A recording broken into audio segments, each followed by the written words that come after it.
उर्दू जमात में आज हम एक नया सबक पढ़ने जा रहे हैं। हमारे सबक का नाम है सबक नंबर 4, बूढ़ी काकी, जिसके मुसन्निफ है प्रेमचंद। अगर इस चैनल पे आप नए हो तो मेरे चैनल को ज़रूर शेयर कीजिए, सब्सक्राइब कीजिए। तो आइए हम अपने सबक की शुरुआत करते हैं। पहली बात, बूढ़े वालिदैन दूसरे बुजुर्गों की इज्जत, उनकी खिदमत करना इंसानी अखलाक में बहुत अहमियत रखता है। जैसे बच्चों, हमारे वालिदैन, हमारे अम्मी अब्बू जब बूढ़े हो जाते हैं या हमारे घर में दादा नानी नानी दादा दादी नाना नानी रहते हैं, ऐसे बुजुर्ग इंसान रहते हैं जिनकी खिदमत करना हमारे लिए बहुत ही हमारे लिए फ़र्ज़ है। हर मज़हब की तालीम में सबक दिया गया है, माँ बाप का ख्याल रखना औलाद का फ़र्ज़ है। ख़ास तौर पर जब उनकी उम्र ज़्यादा हो जाए तो उनकी खिदमत सेहत की तरफ औलाद को ध्यान देना चाहिए।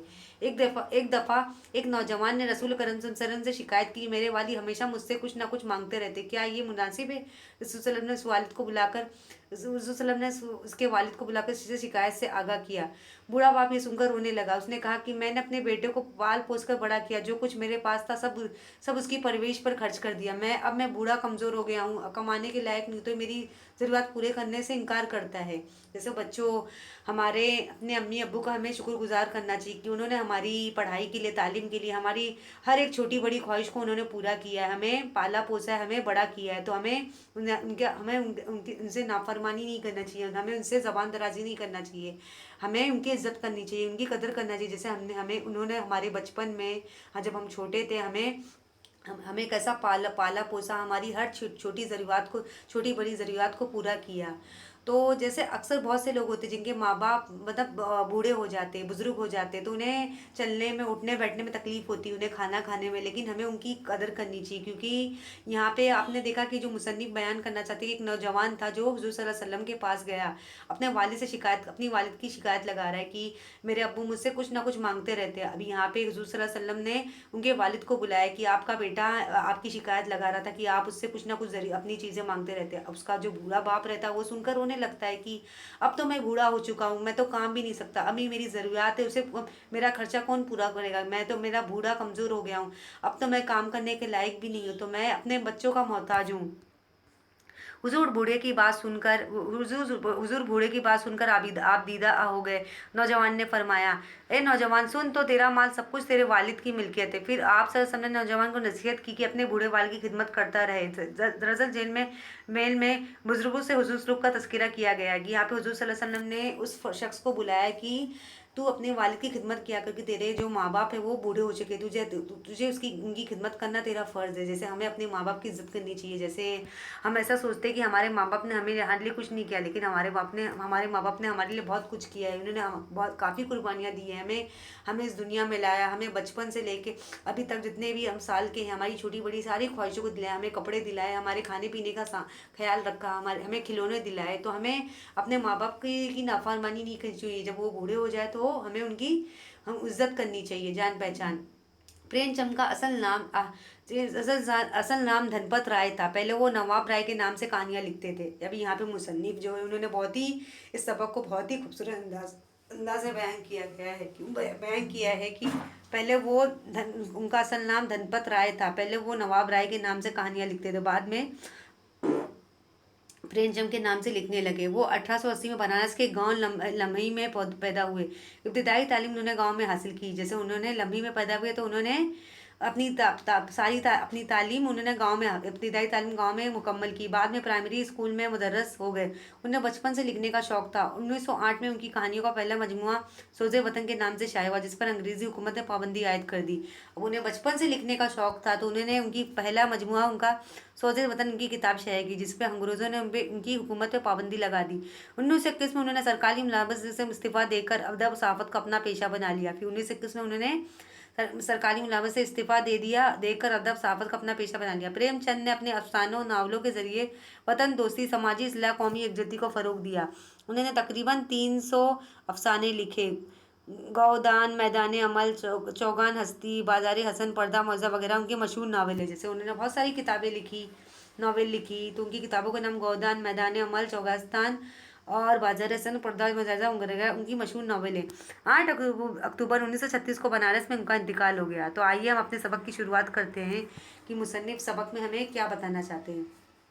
बुढ़ापा अक्सर बचपन का दौर सानी हुआ करता है। बूढ़ी काकी में जायके का सिवा किस हंस का वक्त ना रहा। हंस बाकी ना थी। आंखें हाथ पैर सब जवाब दे चुके थे। जमीन पर पड़ी रहती। जब घर वाले कोई बात उनकी मर्जी के खिलाफ करते तो खाने का वक्त टल जाता या मिकदार काफ़ी ना होती तो बाजार से कोई चीज़ आती उन्हें ना मिलती तो रोने लगती थी। अभी यहाँ पे आपने देखा कि यहाँ पे जो मुसन्निफ ने एक बूढ़ी औरत का जिक्र किया, बूढ़ी काकी का, कि बूढ़ी काकी काफ़ी ज़ईफ़ हो गई थी। उसके हाथ पैर काफ़ी कमज़ोर हो गए थे। वो सारा सारा वक्त वो ज़मीन पर पड़ी रहती क्योंकि वो चल नहीं सकती थी। जब उसका खाने का वक्त आता तो काफ़ी मतलब परेशान हो जाती थी कि अब मैं खाना कैसे खाऊंगी, और रोने लगती। जब उसे कोई चीज़ ज़रूरत की चीज़ें नहीं मिलती तो रोने लगती। उनके शौहर को मरे हुए एक ज़माना गुजर गया था। जैसे उनके जो शौहर थे उन्हें मरे हुए काफ़ी साल हो गए थे। ज़ात बेटे जवान होकर दाग दे गए थे। अब एक भतीजे के सिवा दुनिया में उनका कोई नहीं था। मतलब 7 बेटे थे जो जवान होकर उन्हें छोड़ दिए थे। एक भतीजे के सिवा उनका दुनिया में कोई नहीं था। उस भतीजे के नाम उन्होंने सारी जायदाद लिख दी। उस हजरत ने दिखाते वक्त तो खूब लंबे चौड़े वादे किए थे, लेकिन वो वादे दिलालों के सब पाक थे। अगरचा इस जायदाद की सालाना आमदनी 150 200 रुपए से कम ना थी, लेकिन बूढ़ी काकी का पेट भर को रूखा दाना भी मुश्किल से मिलता था। जैसे जैसे यहाँ पे बूढ़ी काकी की कोई इज्जत नहीं करती थी। मतलब उसके 60 बेटे थे, उसे छोड़कर चले गए थे। अब इसकी रखवाली कौन कर रहा है? उसका भतीजा, जिसको अपनी जायदाद प्रॉपर्टी उसके नाम रख दी है। अब उसे दिन भर का खाना भी सही से खाने को नहीं मिलता था। मतलब उसकी बूढ़ी काकी का रूखा दाना भी मुश्किल से बहुत ही खाने को बहुत ही कम मिलता था। अभी बेचारी वो कमज़ोर हो सकती थी, वो खाना भी नहीं ले सकती। बुधराम को कभी कभी अपनी बेइंसाफी का एहसास होता। वो सोचती कि जायदाद की पदत में इस वक्त भला आदमी बना बैठा हूँ। अगर जमानी तक से सूर्य हाताल में कुछ इसलाह हो सकती तो उन्हें मुतल्लिक तरीका कर देता, लेकिन मजीद खर्च का खौफ उनकी नेकी दबाए रखता था। इसके बरक्स अगर दरवाजे पे कोई भला मानस बैठा होता तो बूढ़ी काकी अपना नगमे बेहंगाम शुरू कर देती तो वो आग हो जाते थे। घर में आकर उन्हें डांटते थे। लड़के वालिद का ये रंग देखकर बूढ़ी काकी और भी दक रहती। सारे घर में अगर किसी को काकी से मोहब्बत थी तो वो बुद्धराम की छोटी लड़की लाडली थी। लाडली अपने दोनों भाइयों के खौफ से अपने हिस्से की मिठाइयाँ या चवैना बूढ़ी काकी के पास बैठकर खाया करती थी। अभी यहाँ पे उसके जब बूढ़ी काकी जब कमज़ोर हो गई थी, उनसे सब दूर भागने लगे। अभी उसे उनकी बेटी थी, किसकी बेटी थी? बुधराम की छोटी बेटी काकी से काफ़ी मोहब्बत करती थी। रात का वक्त था। बुधराम के दरवाजे पर शहनाई बज रही थी। मतलब रात का वक्त था, बुधराम के दरवाजे पर शहनाई बज रही थी। आज बुधराम के बड़े लड़के सुखराम का तलक आया। ये उसी का जश्न। घर में मस्तूरात गा रही थी। रूपा मेहमानों की दावत का सामान करने में मसरूफ थी। भट्टियों पर कढ़ाव चढ़े हुए थे। एक में पूरियाँ कचौरियाँ निकल रही थी, दूसरे में समोसे। एक बड़े हंडे में मसालेदार तरकारी पक रही थी। घी और मसाले की से अंगेज खुशबू चारों तरफ फैल रही थी। मतलब जब रात का वक्त था, बुधराम के दरवाजे पर शहनाई बज रही थी कि बूढ़ी काकी अपनी अंधेरी कोठरी में बैठी हुई थी। ये लज्जत आमेज खुशबू उन्हें बेताब कर थी। उनकी चश्मे ख्याल में पूरियों की तस्वीर नाचने लगी। खूब लाल लाल फूली फूली नरम हो गई। एक पूरी मिलते ही जरा हाथ में लेकर देखती, क्यों ना चलकर कढ़ाऊ के सामने बैठूं। इस तरह फैसला करके बूढ़ी काकी अकड़ों बैठकर हाथों के बल खिसकती हुई बमुश्किल तमाम चौखट से उतरी। धीरे धीरे रेंगती हुई कढ़ाऊ के पास जा बैठी। जैसे वो बूढ़ी काकी काफ़ी बुजुर्ग ज़ईफ हो गई थी, तो उसके घर में जो भी सारा काम हो रहा था, जैसे खाने बनाए जा रहे थे, सारे पकवान के बंदोबस्त किए जा रहे थे, तो उसका भी जी चाह रहा था कि मैं सामने कढ़ाई के पास जैसे तली हुई कढ़ाई में जो पूरी तली जा रही उसे मैं देखूं। रूपा इस वक्त एक सरामी की हालत में सरासीमगी की हालत में थी। कभी इस कमरे में जाती, कभी इस कमरे, कभी कढ़ाव के पास, कभी कोठे पर। बेचारी अकेली औरत चारों तरफ दौड़ते दौड़ते हैरान हो रही थी, झिंझलाती थी, अकड़ी थी, गुस्सा बाहर निकलने का मौका ना पाता। इस कसमच के आलम में इसने बूढ़ी काकी को कढ़ाव के पास बैठे जाके देखा तो जल गई। गुस्सा ना रुक सका, जैसे मेंढक केचुए पे झपटना होता है। जैसे घर में कोई औरत रहती है, वो गुस्से में रह गई कि मेरी यहाँ पे बूढ़ी काकी मेरे चूल्हे के पास क्या कर रही है। इस तरह बूढ़ी काकी फिर झपटी, उन्हें दोनों हाथों से झुंझोड़ कर बोली, ऐसे पेट में आग लगी बैठ है कि आग का कुंड। कोठरी में बैठने का क्या दम घटता था। अभी मेहमानों ने नहीं देखा कि देवताओं का भूख नहीं लगता। तब न सबन आकर छाती पर सवार हो गई। भला छाती तो जाकर कोठरी में बैठूं। जब घर के लोग लगे तो तुम्हें भी मिलेगा। तुमको कोई देवी नहीं होगे, चाहे किसी के मुंह में पानी तक न जाए, लेकिन पहले तुम्हारी पूजा करे। बूढ़ी काकी ने सर उठाया, ना रोई ना बोली, चुपचाप रेंगती हुई अपने कमरे से मैं चली गई। सदमा ऐसा सख्त था कि दिलो दिमाग की सारी कुव्वतें उस तरह रुजू हो गई थी। अभी बूढ़ी काकी एक कोठरी में बैठी थी कि उस अकेले कमरे में बैठी बैठी उसका दम घुटने लगा। उसने सोचा मैं भी ज़रा कमरे के बाहर निकल के देखूँ कि कैसे खा पकवान की तैयारी की जा रही है। अभी वहाँ पे जो एक औरत थी उसे बोलती कि तुम अपनी कोठरी में बैठो, क्या तुम्हें इतनी जल्दी भूख लगी, तुम्हें खाने की इतनी पड़ी है। अब बूढ़ी काकी बेचारी ना रोती है, बेचारी गुस्से में वो अपने कमरे में जा जाती, अपनी कोठरी में जाके बैठ जाती। खाना तैयार हो गया, आंगन में पत्तल पड़ गए, मेहमान खाने लगे। बूढ़ी काकी अपनी कोठरी में जाकर पछता रही थी कि कहाँ से आ गई। उन्हें रूपा पर गुस्सा नहीं था, उन्हें उजलत तब सोचा सच तो है, जब तक मेहमान खाना ना खा चुकेंगे घर वाले कैसे खाएंगे। मुझसे इतनी देर भी ना रखा कि अब जब तक कोई बुलाए ना गएगा मैं नहीं जाऊंगी। अब बूढ़ी खाकी अंदर ही अंदर कमरे में कोठरी में बैठे बैठे परेशान हो रही कि मुझे रूपा पे गुस्सा नहीं आया था कि मुझे मुझे भगा दिए, मुझे बोले कि तू अपने कमरे में जाके बैठो। लगता है लोग पहले जो हमारे घर के पकवान बने पहले मेहमान को खिलाएंगे फिर मेरे पास लेकर आएंगे। अभी यहाँ पे बूढ़ी काकी कोठरी में बैठी बोली जब तक मुझे कोई नहीं बुलाएगा मैं कोठरी से बाहर निकलने वाली नहीं। दिल में फैसला करके खामोशी से बुलाए हुए का इंतजार करने लगी। उन्हें एक एक लम्हा एक एक घंटा मालूम होता था। अब पतल बज गए होंगे, मालूम होता कि लोग खाने पर बैठ गए। फिर उन्हें लगा कि बहुत देर हो गई, क्या इतनी देर तक लोग खा रहे होंगे, किसी को बोल चाल भी सुनाई नहीं देती। जरूर लोग खा पी के चले गए होंगे, मुझे कोई बुलाने नहीं आया। रूपा चढ़ चढ़ गई है, क्या जाने ना बुलाए, सोचती हवा हो कि आप ही आएंगे, कोई मेहमान नहीं कि बुला कर लाऊं। अभी यहाँ पे बूढ़ी काकी कोठरी में इंतजार कर रही, उसे लग रहा कि मेहमान खाना खा रहे, घर वाले मुझे बुलाएंगे, रूपा मुझे बुलाएगी खाना खाने के लिए। लेकिन मुझे तो अभी बाहर किसी की आवाज़ नहीं आ रही है, रूपा भी मुझे बुलाने के लिए नहीं आई। लगता मेहमान चले जा चुके हैं। बूढ़ी काकी चलने के लिए तैयार हुई। उन्होंने दिल में तरह तरह के मंसूबे बांधे। पहले तरकारी से पूरियाँ खाऊंगी, फिर दही शक्कर कचौरियाँ रायते के साथ मज़ेदार मालूम होगी। चाहे चाहे कोई बुरा माने या भला माने, मैं तो मांग मांग कर खाऊंगी। अब बूढ़ी खाकी अपने अपने जहन में ये ख्याल बना रही कि मुझे तो बहुत भूख लगी, सबसे पहले मैं पूरी तरकारी खाऊंगी और दही शक्कर खाऊंगी, कचौरी खाऊंगी, और चाहे मैं तो मांग मांग के खाऊंगी, चाहे किसी को भी बुरा लगे। आप यहाँ पे आप देख सकते हो बच्चों इस तस्वीर में बूढ़ी काकी कैसे किनारे में बैठी है कि उसे कोई खाने को उसको के लिए पूछा नहीं। घर में जो मेहमान आए थे सब पकवान हमारे जो घर में तैयार हुए थे सब खाने में मशगूल है। बूढ़ी काकी अकड़ू बैठकर हाथों के बल खिसकती हुई आंगन में आई। मेहमानों की जमात अभी बैठी हुई थी कि वो रेंगती हुई इनके बीच में जा पहुंची।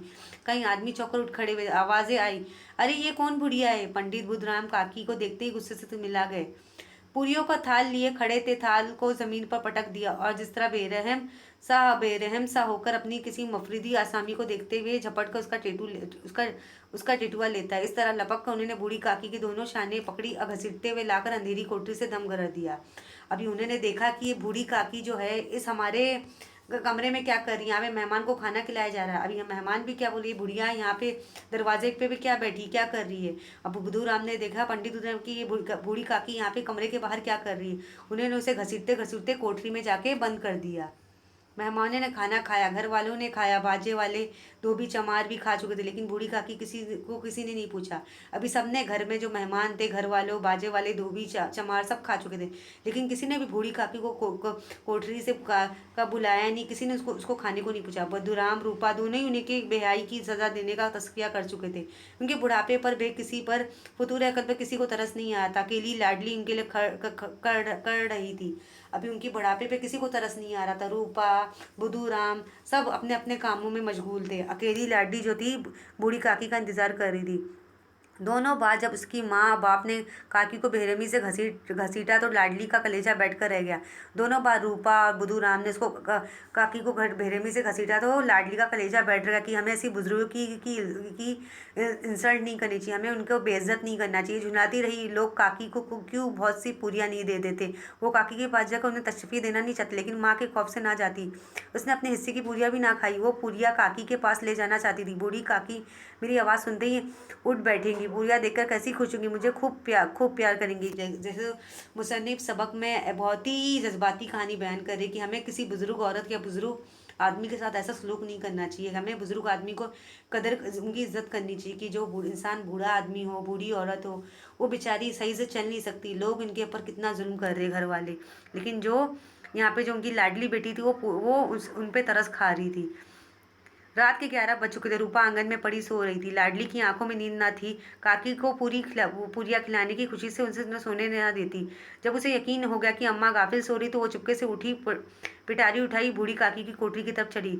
और जब वो उसे पता चल गया कि रूपा आंगन बुधूराम सब सो चुके हैं तो वो बूढ़ी काकी के पास गई उन्हें पूरी खिलाने के लिए। बूढ़ी काकी को महज इतना दिया याद, इतना इतना इतना याद था कि किसी ने मेरे शाने पकड़े। फिर उन्हें ऐसा मालूम कि जैसे कोई पहाड़ पर उड़े लिए जाता। उनके पैर बार बार पत्थरों से टकराए। तब किसी ने उन्हें पहाड़ पर से पटक दिया। वो बेहोश हो गई। यकायक उनके कान में आवाज़ आई, काकी उठो, मैं पुरिया लाई हूँ। काकी ने लाडली की आवाज़ पहचानी, चटपट उन्हें बैठ गई।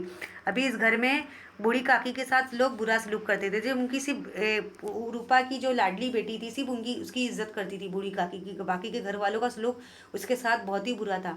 काकी ने लाडली की आवाज़ पहचानी, चटपट उठी, दोनों हाथे से लाडली को टटोला, उसमें गोद में बैठा लिया। लाडली ने पुरिया निकाल कर दी। काकी ने पूछा, क्या तुम्हारी अम्मा ने दी है? लाडली ने फकर से कहा, नहीं, ये मेरे हिस्से की है। काकी पुरिया ये पर टूट पड़ी। 5 मिनट में पिटारी खाली हो गई। लाडली ने पूछा, काकी पेट भर गया? जिससे थोड़ी सी बारिश ठंडक की वजह से फिर हिप्स पैदा कर दी। इस तरह इन चंद पुरियों ने काकी की इस गुर्बत को तेज कर दिया। बोली, नहीं बेटा जी, अम्मा से और मांग लाऊं? लाडली ने कहा, अम्मा सोती हैं, जगाओ तो मारेंगी। काकी ने पिटारी को फिर टटोला। इसमें चंद रेजे गिरे थे, उन्हें निकाल कर खाए। बार बार होठ चाटती थी, चटकारे भरती थी। या क्या लाडली से बोली, मेरा हाथ पकड़ के वहाँ से चलो जहाँ मेहमानों ने बैठकर खाना खाया था। लाडली उनका मुंशाना समझकर उनकी कहा। अभी यहाँ पे जो आप देख सकते हो कैसा लाडली ने बूढ़ी काकी के लिए खाना लेकर आया, क्योंकि वो अच्छी तरह से खाई नहीं थी। उन्हें किसी ने नहीं पूछा था। बूढ़ी बूढ़ी फिर यहाँ पे जो लाडली थी उनके लिए खाना लेकर आई थी। सिर्फ वही बूढ़ी काकी की इज्जत करती थी। फिर यहाँ पे जब बूढ़ी काकी पेट भर के खाना खा ली तो वो उसने लाडली को क्या बोला, मुझे वहाँ उस जगह पे लेके चलो जहाँ पे मेहमान खाना खा रहे थे। लाडली उनके मुशाना उसने काकी का हाथ पकड़ा, उन्हें लाकर झूठे पतलों के पास बैठा दिया। गरीब भूख की मारी बुढ़िया पतलों से पूरियों की टुकड़े चुन चुन कर खाने लगी। दही कितना लजीज था, सालन कितना मज़ेदार, कचौरियाँ कितनी सलोनी, समोसे कितने खस्ते थे। अब जो बूढ़ी काकी थी वो मज़े से खाने लगी। सालन खाया, कचौरियाँ खाई, समोसे खाई, पूरियाँ खाई। एंड इस वक्त रूपा की आंख खुली। उसे मालूम है कि लाडली पास नहीं है, तो चूंकि चारपाई की इधर उधर ताकने लगी, कहीं लड़की नीचे तो नहीं गिर पड़ी। उसे वहां ना पाकर वो उठ बैठी तो क्या देखती, लाडली झूठे पतलों के पास चुपचाप खड़ी है। बूढ़ी काकी पतलों पर से पुरियों के टुकड़े उठा उठा कर खा रही है। रूपा को कलेजा सन से हो गया। वो नज़ारा था कि जिसे देखने वालों का दिल कांप उठे। वो दर्द और खौफ से उनकी आंखें भर आई। उसको अपनी खुद गर्जी बेइंसाफी आज तक कभी इतनी सिपाही नजर नहीं आई थी। हाँ, मैं कितनी बहरम हूँ जिसकी जायदाद से मुझे 200 रुपये साल की आमदनी हो रही है। उसके दरगद मेरे कारण है। ए ईश्वर, मुझसे बड़ा भारी गुनाह हो गया, मुझे माफ़ कर दो। रूपा ने चिराग जलाया, अपने भंडे भंडारे का दरवाज़ा खोला, एक थाली में खाने की सब चीज़ें ली हुई बूढ़ी काकी की तरफ चली गई। काकी उठो, खाना खा लो। रूपा ने रिकत आमज लहजे में कहा, मुझसे आज बड़ी भूल हो गई, इसका बुरा ना मानना, पर महात्मा से दुआ करो कि मेरी खता माफ़ करे। भोले भाले बच्चे की तरह जो मिठाइयाँ पाकर मार और गुड़िया से सब भूल जाता है। वो बूढ़ी काकी बैठी हुई खाना खा रही थी। उनके एक रवैये से सच्ची दुआएं निकल रही थी। रूपा बेटा ये रूहानी नज़ारा देख रही थी। अभी यहाँ पे आपने देखा कि कैसे लोग मज़े से अपने अपने खाने में मशगूल थे, अपने अपने काम में मसरूफ़ थे, लेकिन किसी ने भी बूढ़ी काकी को खाने के लिए नहीं बुलाया। किसी ने भी इस बूढ़ी काकी को खाना नहीं दिया। कोई भी इसके घर में इज्जत नहीं करता था। यहाँ पे जो उसकी रूपा की बेटी थी, सिर्फ वही उसकी इज्जत करती थी। जब सब सो गए थे तो लाडली ने बूढ़ी काकी के लिए खाना लाया ताकि तुम पेट भर के खाना खा लो। फिर बूढ़ी काकी ने क्या लाडली को बोला कि मुझे वहाँ खाना खाना जहाँ पे सब मेहमान खाए थे। फिर बूढ़ी काकी ने पेट भर कर खाना खाया। उसने समोसे खाए, सालन खाए, कचौरियाँ खाई। फिर ऐन वक्त पर रूपा की आंख खुली कि यहाँ पे मेरी बेटी लाडली नहीं है। उसने देखा कि शायद मेरी बेटी कहीं गिर गई है। तो उसने हर जगह पता लगा। उसने देखा कि बावर्ची खाने में बूढ़ी काकी खाना खा रही है। तो उसे वहम आ गया कि मैं सालाना जिसके जायदाद से सालाना 200 रुपये मुझे मिलते हैं, मैंने उनको ही खाना नहीं पूछा। ए भगवान, मुझे माफ़ कर देना। फिर रूपा ने चिराग जलाया, अपने भंडारे का दरवाज़ा खोला, एक थाली में खाने को सजा के बूढ़ी काकी की तरफ लेके चली गई। उसने काकी को बोला, काकी उठो, खाना खा लो। रूपा ने आमजे से कहला कि मुझसे बड़ी भूल गई, मेरी बात का बुरा ना मानना, मैं आपसे माफ़ी मांगती हूँ। मतलब यहाँ पे जो बूढ़ी काकी ने अच्छी तरह से खाना खा रही थी। बूढ़ी काकी ये सारा नज़ारा देख रही थी। रूपा मेरे से अच्छे से बात करी। फिर उसने रूपा को खूब दुआएं दी। बोली, रूपा कोई बात नहीं बेटा, अल्लाह तुम्हें कामयाब रखे, भगवान तुम्हें खुश रखे। तो आपने बच्चों देखा इस सबक में कैसे जो इंसान बुजुर्ग हो जाता है, बूढ़ा हो जाता है, लोग उसकी कदर करना छोड़ देते। तो लेकिन ये बहुत ही बुरी बात है। हमें किसी भी इंसान हो, कोई भी हो, चाहे आपके दादा दादी हो, नाना नानी हो, या आपके माँ बाप अगर आपके बूढ़े हो जाए, अगर उनमें बुढ़ापे की उम्र में पहुंच जाए, तो उन्हें हमें उनके साथ बदसलूकी नहीं करना चाहिए, उन्हें हमें बेइज्जत नहीं करना चाहिए, क्योंकि उन्होंने हमें बहुत मेहनत से मशक्क़त से हमें पाला पोसा है, हमें बड़ा किया है, हमारी हर एक छोटी बड़ी ख्वाहिशों को पूरा किया है। कि यहाँ पे जो लोग थे बूढ़ी काकी की, उन्होंने कदर नहीं की, उन्हें उसे खाना भी नहीं दिया, लेकिन आखिर में उसे रूपा को एहसास होता है कि मुझे उनकी कदर करनी चाहिए, क्योंकि कभी ना कभी आप भी तो बच्चों बूढ़े हो गए, तब जाके आपको एहसास होगा कि आपके माँ बाप ने आपको कितनी मेहनत से पाला पोसा है। दौरे सानी दूसरा दौर, दाग देना मर जाना, सब्ज बाग झूठे वादे, तशफी तसल्ली, दरी खिचकिचाहट, नगमे बेहंगाम, मुराद गैर ज़रूरी बात, दक करना सताना परेशान करना, तक तलक आना, रिश्ता पक्का होना, रिश्तांगेज भूख बढ़ाने वाला, चश्मे ख्याल तसव्वुर, कि अल्लाह ताला ऐसे शख्स को पसंद नहीं करेगा जो शख्स नमाज कुरान तो पढ़ता है लेकिन अपने माँ बाप की इज्जत नहीं करता, ऐसे शख्स को अल्लाह ताला जहन्नुम में डाल देगा। तो हमें हमारे अल्लाह ताला हमसे यही कहता है कि हर मुसलमान मर्द औरत पर माँ बाप की खिदमत करना फ़र्ज़ है, क्योंकि जिसने माँ बाप की खिदमत की, माँ बाप की नारफरमानी, माँ बाप की खूब इज्जत की, उसके बुढ़ापे में सहारा बना, तो ऐसे शख्स ने दुनिया में जन्नत देख ली।